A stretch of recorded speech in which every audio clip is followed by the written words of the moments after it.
Morning sir. Good morning बच्चों। देखिए आज हमारा जो टॉपिक है वो है भारत के जलवायु प्रदेश। हमने पढ़ लिया कि भारत में जलवायु या मौसम का क्या प्रभाव होता है। अब हम पढ़ेंगे जलवायु प्रदेश। आप लोग जैसे कि आप लोग अभी पढ़े हैं और आप ये जानते हैं कि भारत की जो जलवायु है वो कैसी है, उष्णकटिबंधीय मानसूनी जलवायु है। लेकिन फिर भी आप ये जानते हैं कि जलवायु जो होता है वो मौसमी दशाओं का योग होता है और जलवायु को कई सारे कारक प्रभावित करते हैं। और ये जो विभिन्न कारक प्रभावित करते हैं ये किसी पर्टिकुलर प्लेस में एक विशेष प्रकार की जलवायुवीय दशाओं का निर्माण कर देते हैं और जलवायुवीय तत्वों की समरूपता वाले ऐसे किसी क्षेत्र को जलवायु प्रदेश कहा जाता है। ठीक, अब हमारा जो टॉपिक है भारत के जलवायु प्रदेश, तो हमने यहाँ पे लिखा है, ध्यान दीजिए कि भारत की जलवायु उष्णकटिबंधीय मानसूनी है, तथापि मौसमी तत्वों के मेल से इसमें अनेक क्षेत्रीय विभिन्नताएं उत्पन्न हो जाती हैं और जो ये विभिन्नताएं होती हैं यही जलवायु प्रदेशों के को किसी भी क्षेत्र को जलवायु प्रदेशों में विभक्त करती है। और जलवायु प्रदेशों में विभक्त करने का प्रमुख कारण क्या है? क्षेत्रीय भिन्नताएं। अब बात ये आती है कि ये जो क्षेत्रीय विभिन्नताएं हैं ये क्यों उत्पन्न हो जाती हैं। तो क्षेत्रीय विभिन्नताओं के उत्पन्न होने के कई सारे कारण हैं, जैसे देश का बड़ा आकार होना। आप जानते हैं कि भारत एक देश ही नहीं बल्कि एक क्या है, उपमहाद्वीप भी कहा जाता है। भारत को क्या कहा जाता है? एक उपमहाद्वीप कहा जाता है, क्योंकि इसका क्षेत्रफल बहुत अधिक है और अत्यधिक बड़े क्षेत्रफल के कारण इसमें अलग अलग क्षेत्रों की जलवायु की जो दशाएं हैं वो अलग अलग प्रकार की हो जाती है। फिर दूसरा है सागरीय प्रभाव। आप जानते हैं कि भारत तीनों ओर से समुद्र से घिरा हुआ है, अतः इसके तटीय या तटवर्ती क्षेत्रों में जलवायु में सागरों की स्थिति का भी प्रभाव पड़ेगा, क्योंकि आप जानते हैं कि अगर किसी क्षेत्र जो तटवर्ती क्षेत्र होते हैं वो सागर के कारण क्या होते हैं? प्रभावित होते हैं। क्यों? क्योंकि जो स्थल और जल होता है दोनों के गर्म या ठंडा होने की अवधि अलग अलग होती है। स्थलीय भाग जल्दी गर्म हो जाते हैं और जलीय भाग देर से गर्म होते हैं। तो जो अगर किसी क्षेत्र या किसी भी प्रदेश के पास सागरीय स्थिति होती है या सागर होते हैं तो वो उस प्रदेश की जलवायु पर समकारी प्रभाव डालता है और वहाँ की जलवायु सम जलवायु हो जाती है। कैसे हो जाती है? सम जलवायु। फिर वायु दाब पेटियों का खिसकाव। हमारे भारत में मानसूनी जलवायु होने का जो प्रमुख रीजन है वो फ्लोन महोदय ने क्या बताया था कि वायु दाब पेटियों के खिसकने से ही जो विषुवत-रेखीय पछुआ पवनें होती हैं उनका विस्तार दक्षिण पूर्व एशिया में हो जाता है, जिससे कि मानसूनी जलवायु आ जाती है। तो वायु दाब पेटियों के खिसकने के कारण भी भारत की जलवायु में परिवर्तन आता है। फिर स्थलाकृतिक विषमताएं, कोई पठारी क्षेत्र है, पर्वतीय क्षेत्र है, मैदानी क्षेत्र है, तो उनमें ऊंचाई के आधार पर भी जलवायु में भिन्नता आ जाती है। अब हमारा चूंकि टॉपिक है भारत के जलवायु प्रदेश, तो हम सबसे पहले ये जानते हैं कि भारत की जलवायु के क्रमबद्ध अध्ययन का सबसे पहले प्रयास किसने किया था? सन 1889 में H.E. ब्लैंकफोर्ड द्वारा पहला प्रयास किया गया था भारत के जलवायु प्रदेशों के अध्ययन में। और इन्होंने क्या बताया कि भारत की जलवायु में विश्वव्यापी जलवायु भिन्नताओं का संकेत है, अर्थात भारत इतना विशाल है कि इसमें विश्व की लगभग सभी प्रकार के जलवायु प्रदेश इसमें समाहित हैं। अब इनके बाद सन 1900 में, सबसे पहले 1900 में जर्मन जलवायु विज्ञानवेत्ता वाल्डीमेर कोपेन ने विश्व की जलवायु का वर्णनात्मक विवरण प्रस्तुत किया था। कब? 1900 में। बाद में उन्होंने 1918 में, कब? 1918 में इन्होंने विश्व की जलवायु का व्यवस्थित वर्गीकरण प्रस्तुत किया। और अपने इस वर्गीकरण में इन्होंने समय समय पर कुछ कुछ संशोधन किए। जैसे इन्होंने 1931 में एक संशोधन किया, फिर 1936 में एक संशोधन किया। अब जैसे आपने पढ़ा है कि जनरली आप किताबों में कहीं भी पढ़ेंगे तो आपको मिलेगा कि कोपेन ने भारत की जलवायु को 9 भागों में विभाजित किया है। मैं यहाँ आपको इस बता रहा हूँ कि कोपेन ने भारत की जलवायु को अगर हम इस तरह पढ़ें कि पहले 5 प्रमुख भागों में डिवाइड कर लें और बाद में इसको 9 विभागों में डिवाइड करें तो हम इसे बेहतर तरीके से समझ सकते हैं। क्यों? क्योंकि जो पूरे कोपेन ने जो पूरे विश्व की जलवायु को विभाजित किया उसमें उन्होंने 5 प्रमुख भाग लिए थे और उसके आधार पर पूरे विश्व की जलवायु को 11 भागों में विभाजित किया था। कितने भागों में? 11। कोपेन महोदय ने विश्व की जलवायु को 5 प्रमुख भागों और 11 उप विभागों में विभाजित किया था। जबकि अगर हम भारत की बात करें तो इन्होंने इन 5 प्रमुख भागों के आधार पर अगर हम वर्णन करें तो इन्होंने भारत को 9 उप विभागों में विभाजित किया। अब ये बात आती है कि जो इन्होंने भारत को में जलवायु प्रदेशों का वर्गीकरण किया वो किस आधार पर किया? तो वर्गीकरण का जो इनके आधार था, वास्तव में इनसे पहले एक कैंडोल नामक वनस्पति विज्ञान वेत्ता थे। उन्होंने वनस्पतियों के आधार पर किसी क्षेत्र या प्रदेश को वर्गीकृत किया था। तो उसी के आधार पर इन्होंने ये माना कि वनस्पतियां जो होती हैं वो किसी क्षेत्र की जलवायु के निर्धारण के रूप में प्रमुखता से वो उसे प्रदर्शित करती हैं। तो इन्होंने जो वर्गीकरण किया तो इनके वर्गीकरण का जो आधार था उसे हम मुख्य रूप से वनस्पति तापमान और वर्षा के आधार पर कह सकते हैं कि इन्होंने जो जलवायु प्रदेशों का वर्गीकरण किया उसमें वनस्पति तापमान और वर्षा के आधार पर इन्होंने किसी पार्टिकुलर प्रदेश को विभिन्न उप विभागों में विभाजित किया। अब अगर इसी को बोले कि तापमान, तो तापमान भाई आपका मासिक भी होता है, वार्षिक भी होता है, आप 10 सालों का भी ले सकते हैं, 30 सालों का भी ले सकते हैं। तो इनके जो वर्गीकरण का था वो था इन्होंने औसत वार्षिक एवं मासिक तापमान। इन्होंने क्या किया?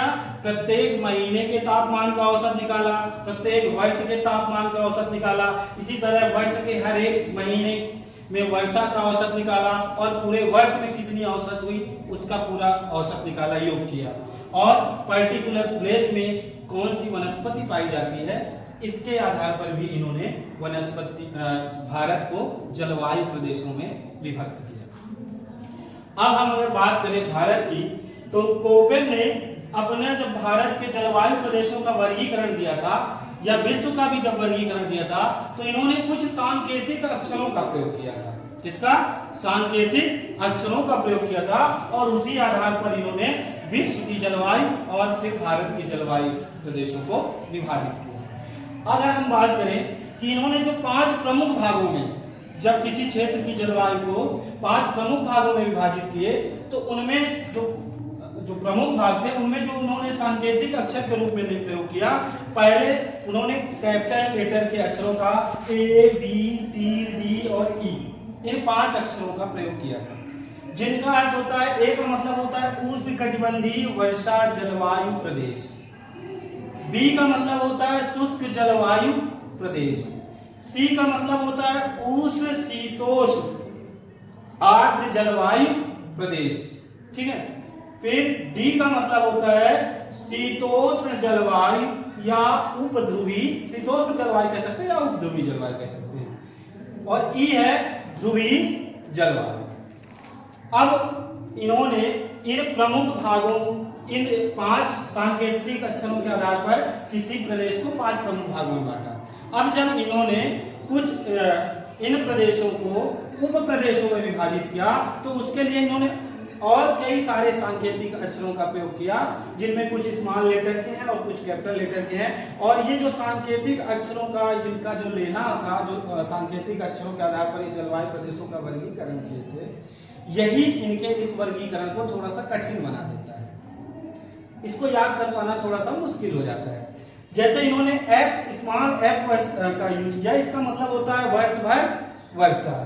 फिर उन्होंने स्मॉल एस शब्द का यूज किया जिसका मतलब होता है शुष्क ग्रीष्म ऋतु। मतलब ग्रीष्म ऋतु कैसी होगी, शुष्क होगी, उसमें वर्षा नहीं होती है। फिर एम का मतलब होता है मानसूनी जलवायु। स्मॉल डब्ल्यू का मतलब होता है शुष्क शीत ऋतु, अर्थात शीत ऋतु में वर्षा नहीं होगी। यहाँ कैपिटल डब्ल्यू का मतलब होता है मरुस्थलीय जलवायु। कैपिटल एस का मतलब होता है अर्ध मरुस्थलीय या स्टेपी जलवायु। कैपिटल एफ का मतलब होता है हिमाच्छादित जलवायु प्रदेश और टी का मतलब होता है टुंड्रा प्रदेश। तो कोपेन महोदय ने इन सांकेतिक अक्षरों के आधार पर भारत की जलवायु को ये 5 प्रमुख प्रदेश A B C D E और इसके बाद 9 उप विभागों में विभाजित किया। जैसे ए, अगर उष्णकटिबंधीय की बात करें कि उष्णकटिबंधीय वर्षा जलवायु वाले प्रदेश में इन्होंने इसको 3 भागों में बांटा। एम उष्णकटिबंधीय मानसूनी वर्षा वाले प्रदेश। फिर ए डब्ल्यू, ए का मतलब है उष्णकटिबंधीय और डब्ल्यू का मतलब क्या है, मरुस्थलीय जलवायु वाला प्रदेश। ए एस, ए का मतलब क्या है, उष्णकटिबंधीय और एस का मतलब है शुष्क ग्रीष्म। फिर इसके बाद इन्होंने बी में आते हैं। बी का मतलब आप जैसे ही बी में जाएंगे मतलब वो शुष्क कैसा है, वहां पे शुष्क जलवायु है, मतलब वहां पे वर्षा कम होती है। इसको इन्होंने शुष्क जलवायु को बी से प्रदर्शित किया। अब इसमें इन्होंने बताया कि भारत में उष्णकटिबंधीय शुष्क मरुस्थलीय जलवायु और उष्णकटिबंधीय अर्ध मरुस्थलीय जलवायु पाई जाती है। उष्णकटिबंधीय कैपिटल डब्ल्यू यानी मरुस्थलीय जलवायु, उष्णकटिबंधीय कैपिटल एस यानी अर्ध मरुस्थलीय या स्टेपी जलवायु।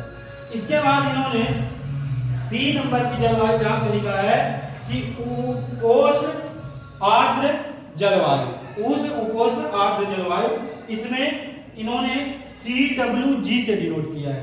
सी मतलब उपोष्ण आर्द्र और जलवायु और डब्ल्यू का मतलब आपने क्या लिखा है, यहाँ पे आपने 5 डब्ल्यू लिखा है शुष्क शीत ऋतु, यानी जहां पे ये प्रदेश होगा वहां पे जो शीत ऋतु होगी वो कैसी होगी, शुष्क होगी। और जी मतलब आप इससे समझ जाना, जी मतलब गंगा का मैदान, जी मतलब गंगा का मैदान। तो अगर आपसे पूछे कि गंगा का मैदान कोपेन द्वारा गंगा के मैदान को किस सांकेतिक अक्षर द्वारा प्रदर्शित किया गया है, तो CWG, ठीक है। फिर आपका आता है DFC। डी का मतलब हमने यहाँ लिखा है उपध्रुवीय जलवायु, क्या लिखा है, उपध्रुवीय जलवायु। और F का मतलब होता है जहाँ वर्ष भर वर्षा होती है।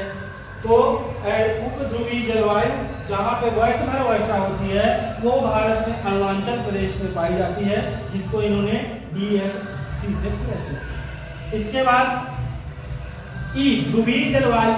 आप जानते हैं कि ध्रुवीय क्षेत्रों में हमेशा बर्फ जमी रहती है, क्या रहती है, बर्फ जमी रहती है। और भारत में ऐसी स्थिति हिमालयी क्षेत्रों में पाई जाती है, वहां हमेशा बर्फ जमी रहती है। तो इस तरह से आपका जो जम्मू कश्मीर वाला क्षेत्र है ये किसमें आ जाता है, ध्रुवीय जलवायु प्रदेश में आ जाता है। किसमें आ जाता है, ध्रुवीय जलवायु प्रदेश में। इसके बाद आपका है ET, टुंड्रा जलवायु।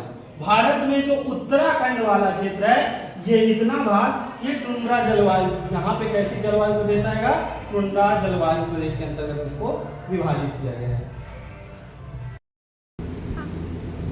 तो देखिए यहाँ पे अब थोड़ा सा एक बार अच्छे समझिएगा, हम पढ़ रहे हैं कोपेन की जलवायु का वर्गीकरण। कोपेन ने 5 प्रमुख भाग कौन से बांटे थे। ए मतलब उष्णकटिबंधीय समझना है, बी यानी शुष्क, बी से ऐसे समझना जो जहां पे वर्षा बिल्कुल कम होता हो। सी समशीतोष्ण आर्द्र, डी का मतलब शीतोष्ण और ई का मतलब ध्रुवीय। ये प्रमुख भाग थे। और कुछ स्मॉल लेटर सांकेतिक शब्दों का जैसे मैंने बताया प्रयोग करके उन्होंने ए उष्णकटिबंधीय क्षेत्र के 3 भाग भारत में बताए, उष्णकटिबंधीय मानसूनी, उष्णकटिबंधीय सवाना जलवायु और उष्णकटिबंधीय AS आर्द्र जलवायु। इन्होंने ए उष्णकटिबंधीय क्षेत्र, अब देखिए ए वाले भाग के 3 उपविभाग हैं और ये तीनों कहाँ मिलते हैं, ध्यान से देखिएगा। ए का मतलब है उष्णकटिबंधीय, कहाँ पे, उष्णकटिबंधीय। उष्णकटिबंधीय क्षेत्र का इक्वेटर से ऊपर का क्षेत्र उष्णकटिबंध में आता है। जैसे जैसे हम यहाँ तक आते हैं कर्क रेखा तक कितना लगभग उष्णकटिबंध में जाता है, फिर ऊपर शीतोष्ण आ जाता है। तो अभी अपन मतलब आपको कर्क रेखा के नीचे ही आपको ये उष्णकटिबंधीय क्षेत्र मिलेंगे, ध्यान रखना। तो अब जैसे पहला नंबर है जो किया है AMW, मतलब उष्णकटिबंधीय, M मतलब मानसूनी, उष्णकटिबंधीय मानसूनी प्रदेश, जहां पे अब देखिए यहाँ पे तीन शब्द यूज हुआ है। A का मतलब है उष्णकटिबंधीय, M का मतलब है मानसूनी, और W का मतलब क्या होता है, शुष्क शीत ऋतु। अर्थात शीत ऋतु में यहाँ वर्षा नहीं होती है, लेकिन फिर भी सदाबहार वन पाए जाते हैं। इसे उष्णकटिबंधीय मानसून तुल्य प्रदेश कहते हैं। और भारत में गोवा के दक्षिण में, गोवा के दक्षिण से भारत का ये जो तट है, पश्चिमी तट, यहाँ पे कौन सा जलवायु प्रदेश पाया जाता है, उष्णकटिबंधीय मानसून तुल्य या AMW। ये यहाँ पे कौन सी जगह है, गोवा के दक्षिण में भारत का पश्चिमी तट। अब ये जो आपका पश्चिमी तट है, इसे देखिए ये वाला हो गया कोरोमंडल। ये कौन सा तट है, कोरोमंडल है। ये वाला है कोंकण और ये है मालाबार। तो मालाबार तट है ना। तो आप ये बता सकते हो यहाँ भी ये तट का नाम क्या है, ये कोंकण तट है। कौन सा तट है, कोंकण, ठीक है ना। सॉरी, कोरोमंडल। ये वाला तट कौन सा है आपका, कोरोमंडल तट। इधर आप आएंगे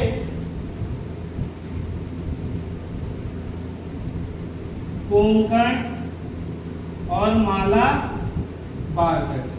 ये जो मालाबार तट वाला जो क्षेत्र रहेगा, ये वाला भाग, ये किसके अंतर्गत आता है, उष्णकटिबंधीय मानसून तुल्य जलवायु, जिसे AMW से हमने या यहाँ पे प्रदर्शित किया है, कोपेन।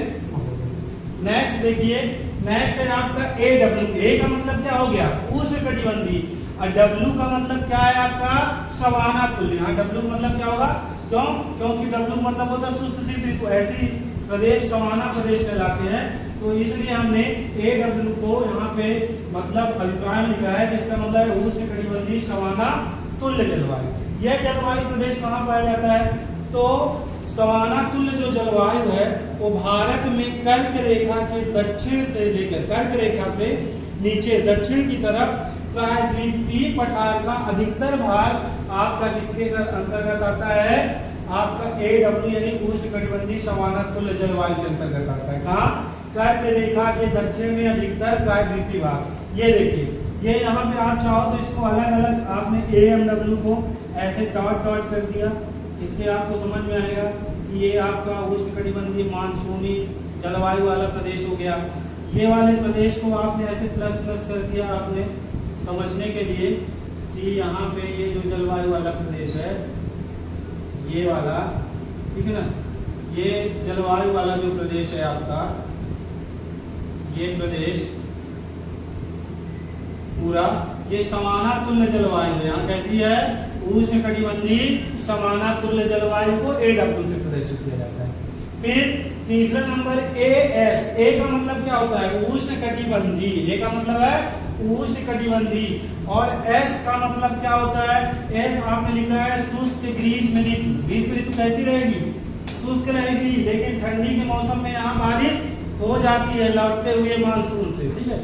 तो जो आपका AS अर्थात उष्णकटिबंधीय आर्द्र जलवायु वाला प्रदेश है, वो भारत में तमिलनाडु का कोरोमंडल तक, तमिलनाडु प्रदेश है यहाँ पे, और इसका ये कोरोमंडल तक, ये किसके अंतर्गत आता है आपका, ये थोड़ा सा काम आएगा, यहाँ से इतना रहेगा, ठीक है ना, ये वाला इतना भाग आपका क्या आएगा, AS अर्थात उष्णकटिबंधीय आर्द्र जलवायु प्रदेश के अंतर्गत आता है। अब इसके बाद आपका उष्णकटिबंधीय प्रदेश के तीनों भाग आपको मिल गए, जो आपके लगभग दक्षिण भारत में है, क्योंकि उष्णकटिबंधीय प्रदेश ऐसे नीचे की तरफ बढ़ता जाता है, तो ध्यान रखेंगे। अब हम आते हैं B। B का मतलब क्या होता है, शुष्क। B का मतलब क्या होता है, शुष्क प्रदेश। और शुष्क वाला अपने यहाँ भारत में मरुस्थलीय क्षेत्र कहाँ है, राजस्थान में है। कहाँ है, राजस्थान में। तो ये ध्यान रखना है कि ये जो B वाले जलवायु प्रदेश होंगे, ये भारत के पश्चिम की तरफ कहाँ होंगे, भारत के पश्चिम में। अब भारत के पश्चिम में इधर आते हैं तो ये जो शुष्क जलवायु वाला प्रदेश है इसे दो भागों में बांटा गया है। बी का मतलब होता है शुष्क, डब्ल्यू का मतलब होता है मरुस्थलीय, डब्ल्यू का क्या मतलब होता है मरुस्थलीय, और एच का यहाँ मतलब होता है हॉट या गर्म। तो शुष्क मरुस्थलीय जलवायु और बी एस एच डब्ल्यू का होता है, बी मतलब शुष्क और एस का मतलब होता है अर्ध मरुस्थलीय या स्टेपी जलवायु वाला प्रदेश।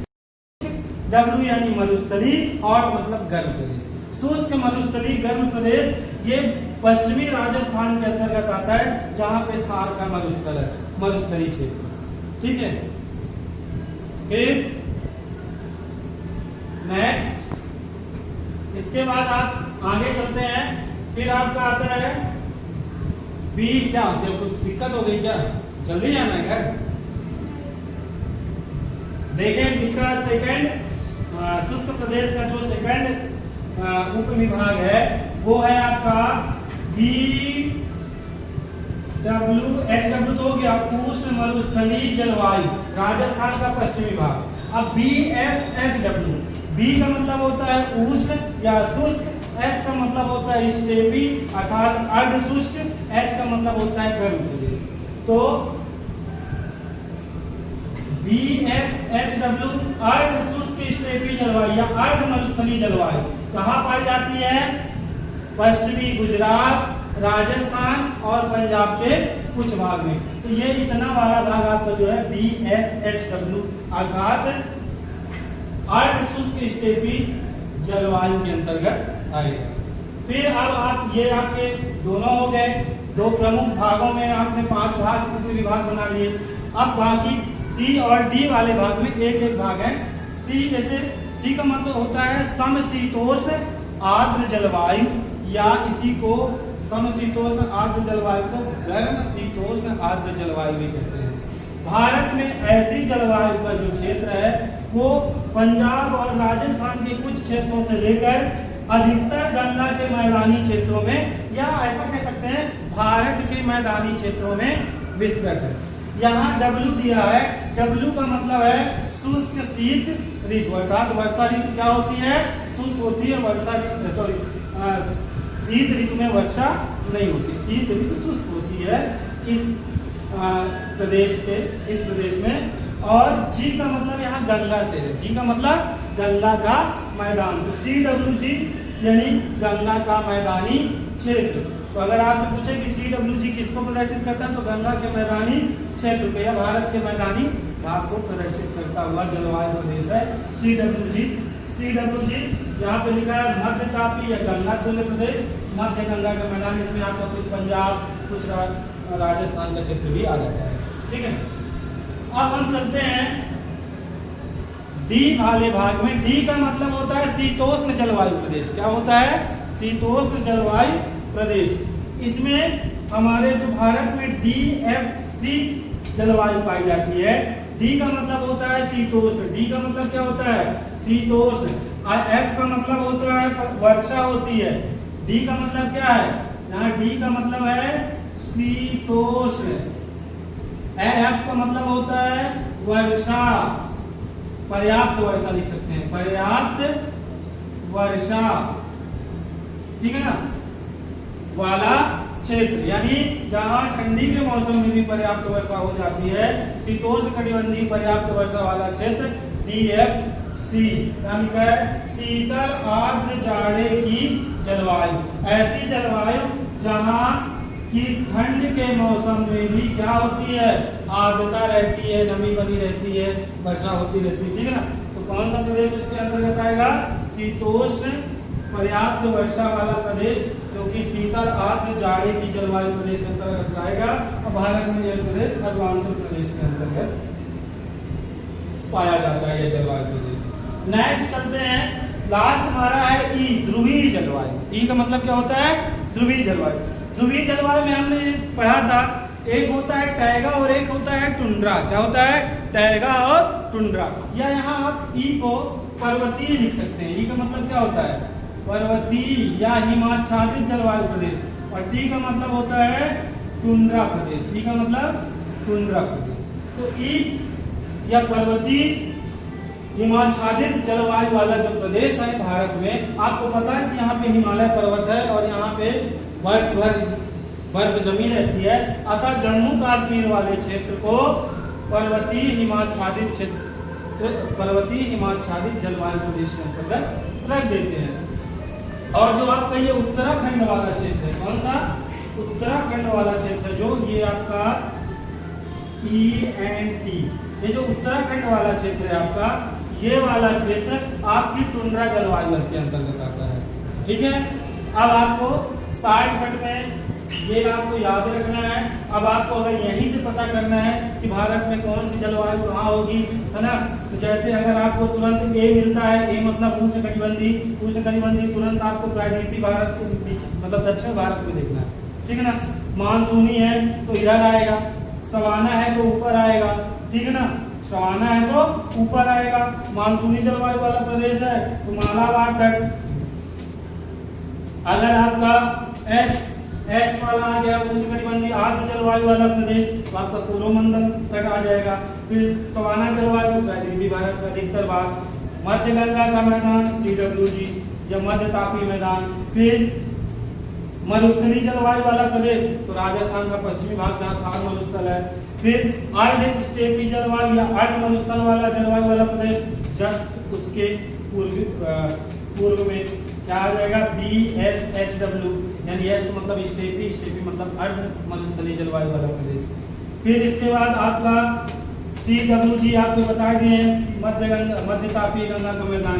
डी मतलब आप तुरंत समझ जाएंगे शीतोष्ण प्रदेश बोल रहा है, और ऐसा शीतोष्ण प्रदेश हमारे अरुणाचल प्रदेश के अंतर्गत जो ऐसा शीतोष्ण जलवायु वाला प्रदेश भारत में अरुणाचल प्रदेश के आसपास या अरुणाचल प्रदेश राज्य में पाया जाता है। फिर आ गया ध्रुवीय जलवायु। ध्रुवीय जलवायु अब आप भारत में जहाँ पे ये आपका हिमालय पर्वत है, यहाँ पे इस हिमालय पर्वत में यहाँ पे जम्मू और कश्मीर में हिमाच्छादित पर्वतीय क्षेत्र है, जिसे कि ई से प्रदर्शित करते हैं पर्वतीय या ध्रुवीय जलवायु, और उत्तराखंड के क्षेत्र को ET से अर्थात टुंड्रा जलवायु प्रदेश से प्रदर्शित करते हैं। तो ये आज का मेरा YouTube का पहला वीडियो था, तो आप लोगों को कैसा लगा आप लोग कमेंट सेक्शन में जाके जरूर बताएं। चैनल को सब्सक्राइब करें, लाइक करें और शेयर करें। Thank you.